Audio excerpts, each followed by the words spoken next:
कब होगा कलयुग का अंत? भगवान विष्णु का यह अवतार कर देगा लोगों का उद्धार। धर्म स्थापना के साथ सतयुग होगा प्रारंभ। धार्मिक ग्रंथों के अनुसार कलयुग का प्रारंभ 3102 ईसा पूर्व से हुआ था। जब भगवान श्री कृष्ण ने पृथ्वीलोक से विदाई ली तब कलयुग का प्रथम चरण शुरू हो चुका था। कहा जाता है कि पृथ्वी पर कलयुग का इतिहास 4,32,000 वर्षों का होगा। इसमें अभी प्रथम चरण चल रहा है, यानी 3102 + 2024 = 5126 साल कलयुग के बीत चुके हैं। 4,26,874 साल शेष हैं। श्रीमद्भागवत पुराण के 12वें स्कंद के 24वें श्लोक के अनुसार जब गुरु, सूर्य और चंद्रमा एक साथ पुष्य नक्षत्र में प्रवेश करेंगे तब भगवान कल्कि का जन्म होगा। कल्कि का अवतरण सावन महीने के शुक्ल पक्ष की षष्ठी तिथि को होगा। यही कारण है कि हर साल इस तिथि को कल्कि जयंती के रूप में मनाया जाता है।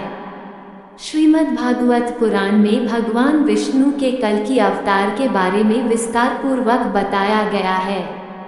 इसके अनुसार कलयुग के अंत में जब पाप बढ़ जाएगा तब कल्कि अवतार में जन्म लेकर भगवान पापियों का संहार करेंगे और फिर से धर्म की स्थापना करेंगे। इसके बाद सतयुग की शुरुआत होगी। परीक्षित, कलिकाल के दोष से प्राणियों के शरीर छोटे छोटे, क्षीण और रोगग्रस्त होने लगेंगे। वर्ण और आश्रमों का धर्म बतलाने वाला वेद आर्ग नष्ट प्राय हो जाएगा।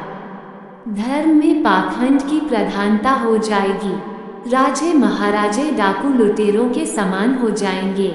मनुष्य चोरी, झूठ तथा निरपराध हिंसा आदि नाना प्रकार के कुकर्मों से जीविका चलाने लगेंगे। चारों वर्णों के लोग एक समान हो जाएंगे।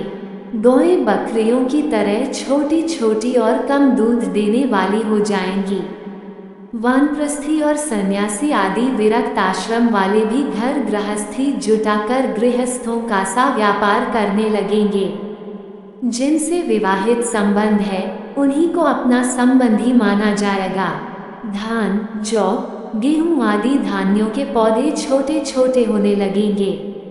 वृक्षों में अधिकांश शमी के समान छोटे और कंटीले वृक्ष ही रह जाएंगे। बादलों में बिजली तो बहुत चमकेगी परंतु वर्षा कम होगी। गृहस्थों के घर अतिथि सत्कार या वेद ध्वनि से रहित होने के कारण अथवा जनसंख्या घट जाने के कारण सूने सूने हो जाएंगे। परीक्षित, अधिक क्या कहें, कलयुग का अंत होते होते मनुष्यों का स्वभाव गधों जैसा दुस्सह बन जाएगा। लोग प्रायः गृहस्थी का भार ढोने वाले और विषयी हो जाएंगे। ऐसी स्थिति में धर्म की रक्षा करने के लिए सत्वगुण स्वीकार करके स्वयं भगवान अवतार ग्रहण करेंगे।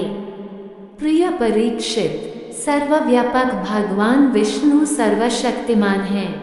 वे सर्वस्वरूप होने पर भी चराचर जगत के शिक्षक सद्गुरु हैं। वे साधु सज्जन पुरुषों के धर्म की रक्षा के लिए उनके कर्म का बंधन काटकर उन्हें जन्म मृत्यु के चक्र से छुड़ाने के लिए अवतार ग्रहण करते हैं। उन दिनों उत्तर प्रदेश के संभल में विष्णुयश नाम के श्रेष्ठ ब्राह्मण होंगे। उनका हृदय बड़ा उदार एवं भगवत भक्ति से पूर्ण होगा। उन्हीं के घर कल्कि भगवान अवतार ग्रहण करेंगे। श्री भगवान ही अष्ट सिद्धियों के और समस्त सद्गुणों के एकमात्र आश्रय हैं। समस्त चराचर जगत के वे ही रक्षक और स्वामी हैं। वे देवदत्त नामक शीघ्रगामी घोड़े पर सवार होकर दुष्टों को तलवार के घात उतारकर ठीक करेंगे। उनके रोम रोम से अतुलनीय तेज की किरणें छिटकती होंगी। वे अपने शीघ्रगामी घोड़े से पृथ्वी पर सर्वत्र विचरण करेंगे और राजा के वेश में छिपकर रहने वाले कोटि कोटि डाकुओं का संहार करेंगे। प्रिय परीक्षित, जब सब डाकुओं का संहार हो चुकेगा तब नगर की और देश की सारी प्रजा का हृदय पवित्रता से भर जाएगा। क्योंकि भगवान कल्कि के शरीर में लगे हुए अंगांग का स्पर्श पाकर अत्यंत पवित्र हुई वायु उनका स्पर्श करेगी और इस प्रकार वे भगवान के श्री विग्रह की दिव्य गंध प्राप्त कर सकेंगे। उनके पवित्र हृदय में सत्व मूर्ति भगवान वासुदेव विराजमान होंगे और फिर उनकी संतान पहले की भांति राष्ट्रपुष्ट और बलवान होने लगेगी। प्रजा के नयन मनोहारी हरि ही धर्म के रक्षक और स्वामी हैं।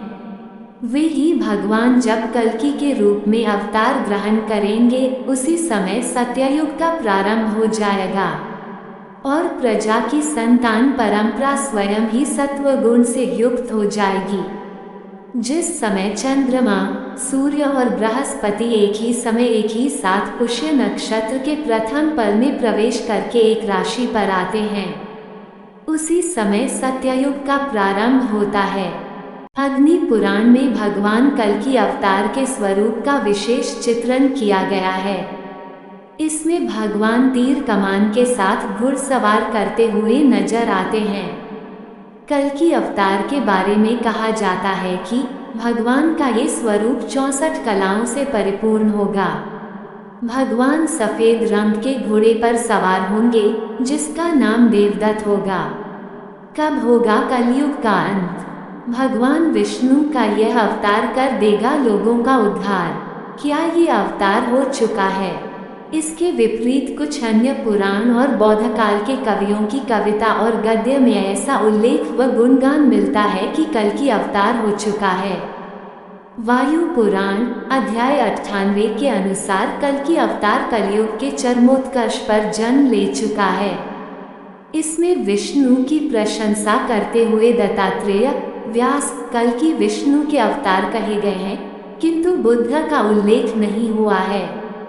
इसका मतलब ये कि उस काल में या तो बुद्ध को अवतारी होने की मान्यता नहीं मिलती थी या फिर बुद्ध के पूर्व कल्कि अवतार हुआ होगा। मत्स्य पुराण के द्वापर और कलयुग के वर्णन में कल्कि के होने का वर्णन मिलता है। बंगाली कवि जयदेव 1200 और चंडीदास के अनुसार भी कल्कि अवतार की घटना हो चुकी है, अतः कल्कि एक ऐतिहासिक व्यक्तित्व हो सकते हैं। जैन पुराणों में एक कल्कि नामक भारतीय सम्राट का वर्णन मिलता है। जैन विद्वान गुणभद्र 9वीं शताब्दी के उत्तरार्ध में लिखते हैं कि कल्किराज का जन्म महावीर के निर्वाण के 1000 वर्ष बाद हुआ। जिनसे उत्तर पुराण में लिखते हैं कि कल्किराज ने 40 वर्ष राज किया और 70 वर्ष की आयु में उसकी मृत्यु हुई। कल्किराज अजितांजय का पिता था। वह बहुत हिंसक और क्रूर शासक था जिसने दुनिया का दमन किया और निग्रंथों के जैन समुदाय पर अत्याचार किए। गुणभद्र के अनुसार उसने दिन में एक बार दोपहर भोजन करने वाले जैन निग्रंथों के भोजन पर भी टैक्स लगा दिया था, जिससे वे भूखे मरने लगे।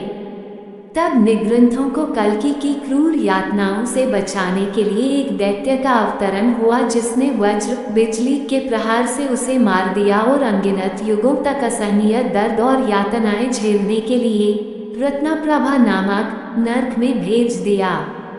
प्राचीन जैन ग्रंथों के अनुसार कल्कि एक ऐतिहासिक सम्राट था जिसका शासनकाल महावीर की मृत्यु के 1000 साल बाद हुआ, यानी कि महावीर स्वामी का जन्म यदि प्राचीन काल निर्धारण अनुसार माने तो 1797 विक्रम संवत पूर्व अर्थात महावीर के 1000 वर्ष बाद यानी 797 विक्रम संवत पूर्व कल्कि हुए थे अर्थात 739 BC।